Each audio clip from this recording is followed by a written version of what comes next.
दोस्तों स्वागत है आपका हमारे YouTube चैनल जेके मिशन पॉइंट पर। आज के इस वीडियो में हम बात करेंगे आवेश का सतत वितरण पर। ये आवेश का सतत वितरण इसकी ज़रूरत क्यों पड़ी है हमें? क्योंकि अभी तक हम जो भी वैद्युत क्षेत्र निकालते आए हैं वो किसी स्थिर बिंदु आवेश के कारण निकालते आए हैं, एक पॉइंट चार्ज के कारण। लेकिन अगर हमारा आवेश पॉइंट चार्ज नहीं है, जैसे कि किसी तार पर डिस्ट्रीब्यूटेड है, मतलब किसी तार पर वितरित है, जैसे हमारे तार होते हैं उनमें भी धारा प्रवाहित होती है। धारा प्रवाहित का मतलब होता है उसमें आवेश बह रहा है, यानी कि उसमें भी आवेश है। तो उसके कारण वैद्युत क्षेत्र कैसे निकालेंगे?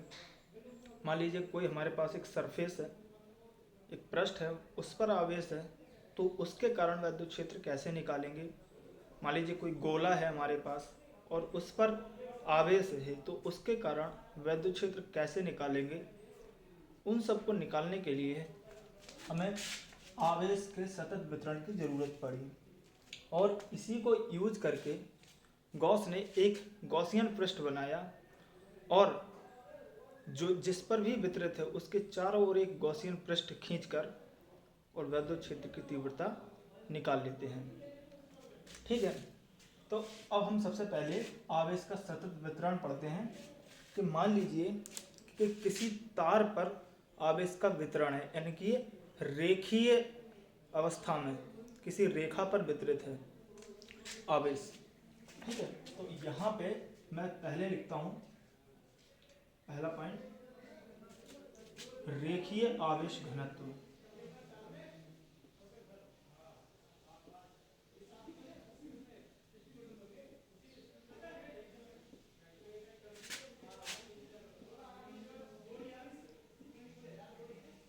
इसको दोस्तों लैम्डा से प्रदर्शित करते हैं, रेखीय आवेश घनत्व। इसका मतलब है कि कोई तार है जिस पर आवेश वितरित है, यानी कि आवेश का वितरण किसी रेखा पर है, यानी कि किसी एक तार पर है। तो दोस्तों मान लीजिए हमारे पास कोई एक तार है ये, जिसकी लंबाई कितनी है, L है,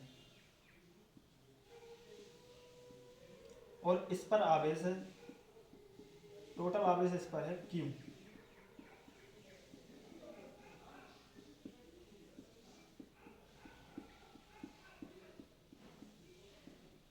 इस पर आवेश है Q और ये जो तार है इसका जो घनत्व है वो है लैम्डा।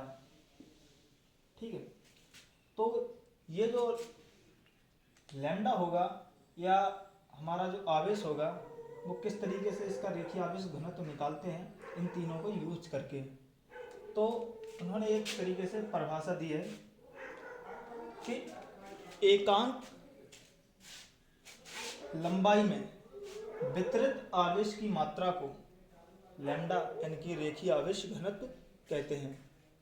ठीक है, तो जिस वर्ड के आगे एकांक वर्ड लग गया उसका मतलब है वो अपॉन में, यानी कि वटे में है।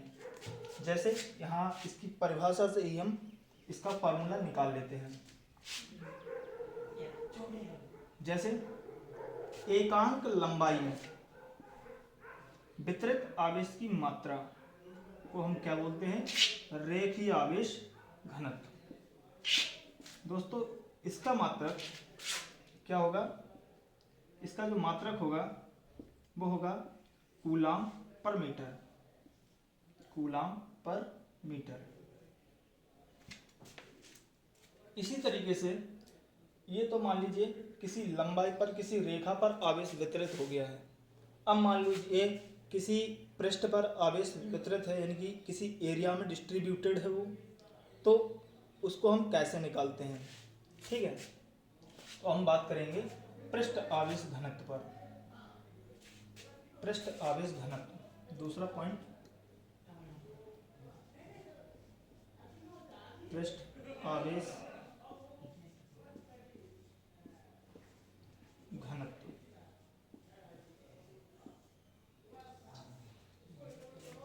दोस्तों हम इसको सिग्मा से प्रदर्शित करते हैं। ठीक है, ये फिजिक्स का सिग्मा होता है। इसमें क्या होता है कि हमारा जो आवेश होता है वो किसी एरिया यानी कि पृष्ठ पर वितरित होता है। मान लीजिए ये हमारा सरफेस है प्लस क्यू आवेश इस पर वितरित है, इस पर क्यू आवेश वितरित है, और इसका जो पृष्ठ आवेश घनत्व है, पृष्ठ आवेश घनत्व वो है सिग्मा, ठीक है, और इसका जो एरिया है वो है ए।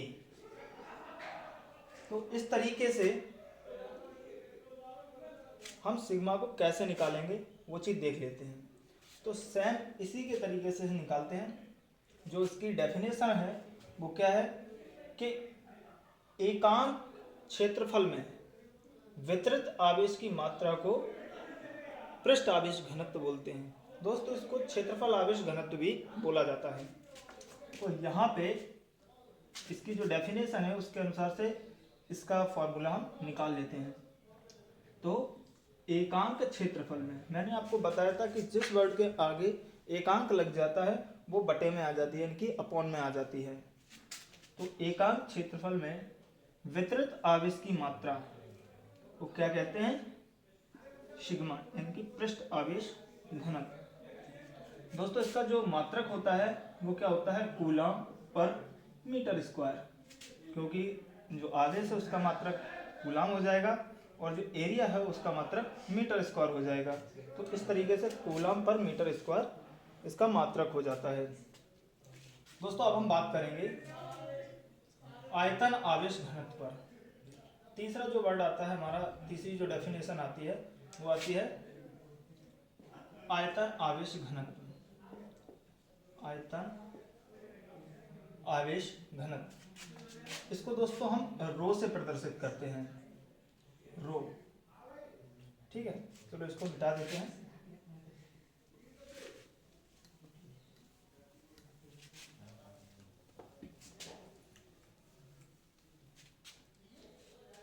अच्छा, तो ये आयतन आवेश घनत्व।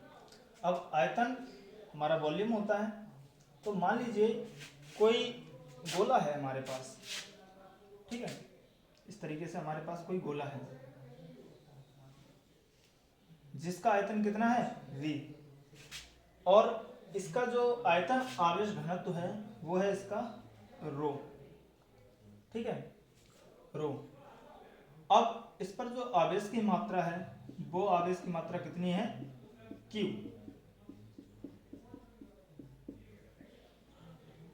इस पर आवेश कितना वितरित है, q। तो सेम जो पीछे हमने जो डेफिनेशन पढ़ी है उसी की तरीके से इसको भी हम निकाल लेंगे कि हमारा जो रो है यानी कि आयतन आवेश घनत्व ये कितना होगा।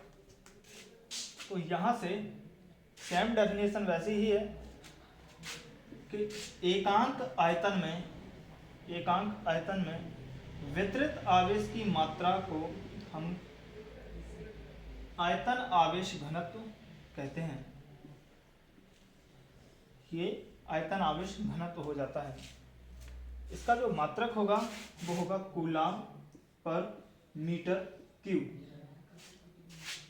क्यू का मात्रक क्या हो जाएगा, कूलम, और वॉल्यूम का मात्रक जो है, आयतन का मात्रक है वो है मीटर क्यूब, ठीक है। इस तरीके से हम आवेश का सतत वितरण पढ़ लेते हैं। दोस्तों गॉस के अनुप्रयोगों में मैं इन तीनों चीज़ों को जो अभी हमने पढ़ाई हैं इन तीनों चीज़ों को यूज करेंगे, ठीक है। मिलते हैं नेक्स्ट वीडियो में नेक्स्ट कॉन्सेप्ट के साथ। तब तक के लिए धन्यवाद। आई होप ये वीडियो आपको समझ में आया होगा। तो प्लीज़ इसको शेयर, सब्सक्राइब, लाइक ज़रूर करें और सभी तक पहुंचाएं ताकि जो और वीडियो हम अपलोड करें आप तक पहुंचते रहें। आप कुछ ना कुछ ज़रूर इससे अगर सीखते हैं तो प्लीज़ लाइक ज़रूर करिए। अगर कुछ आपको स्पेशल मिलता है तो प्लीज़ लाइक ज़रूर करें। जय हिंद।